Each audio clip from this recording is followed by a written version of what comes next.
Hi, my name is Trina. I'm a respiratory therapist at Bellin, and today we're going to discuss oxygen for discharge. When you are sent home from the hospital with oxygen, you'll be receiving a tank just like this. There are a few parts that we need to review just to be sure that you are confident using your oxygen and staying safe. The first is a gauge, and this is truly a gas gauge. It lets you know how much oxygen is in your tank. Very similar to a gas tank on your vehicle. Red means you're empty, green means you're full.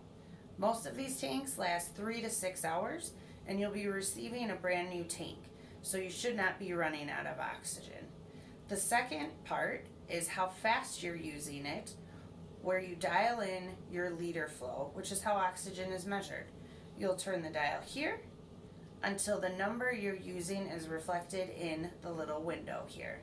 Typically 1, 2, 3, all the way up to 6, 7, or 8. You don't want to go higher than what you're prescribed though, because oxygen is a drug and you want to be careful. As you attach your nasal cannula to the tank, you want to be sure that your prongs are seated in your nose carefully, around your ears, and then cinched under your chin. The end will be attached to your tank here, and your oxygen should be running.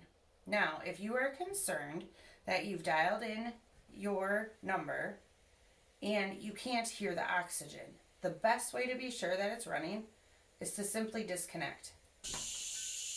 I hear hissing. I know this oxygen is on. My arrow is in the green. I'm good to go. It's just much quieter when it's connected.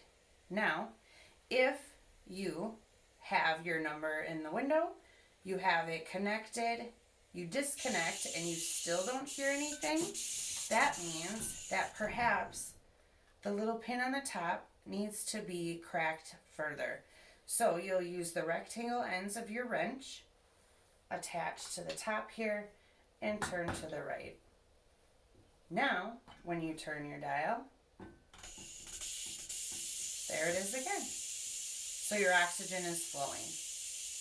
If you have any questions at all, please feel free to give us a call. And remember that oxygen can be dangerous if it's not handled correctly. So you want to be sure that your tank is in an angled position, like this, so that it can't tip over, preferably in the back seat, or if you must have it upright, make sure you have a hand on it, because we don't want it to tip over, because that can be pretty dangerous. Also, remember that there are no open flames, no smoking, no candles, nothing that could cause a fire, because that could be dangerous for you as this oxygen is going straight into your body. Again, any questions, go ahead and call the number on the handle here. Stay safe.